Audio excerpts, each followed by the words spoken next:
those mother moments. I remember exactly where I was. I almost remember what I was wearing, but I remember where I was standing and what I was doing. I was standing in the kitchen of our little yellow, cute, adorable little cottage house we lived in at the time. I had 4 kids. The youngest was about 6 months. She was on my hip, and I was standing in the kitchen, and I looked up at the clock, and it said 4:30, and I remember thinking, he's not going to be here for another hour. I just don't know if I can make it another hour. And the other 3 kids were somewhere else making noise. The house was a disaster. My laundry room was in my kitchen. There were piles of laundry just to my left.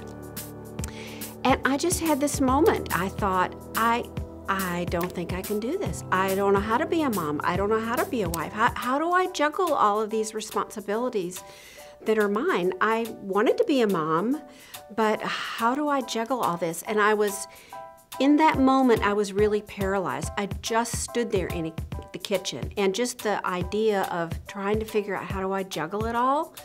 I don't know that I felt stressed per se, but I did feel paralyzed.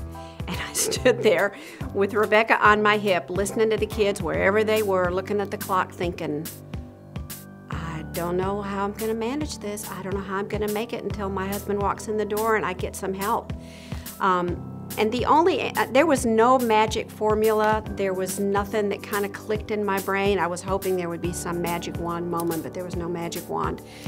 But I remember just as we went forward, I remember it was another one of those nights when we had a big conversation about the burdens I was feeling, the weight I was carrying, the responsibility I felt for these 4 lives that were in our house, that I had to take care of these kids, and I was responsible for how they turned out. And that was a real profound moment, standing in my kitchen, just being paralyzed by the overwhelming sense of responsibility that I had 4 kids, and they were mine, and I had to take care of them every day for years yet to come, and it was an overwhelming moment.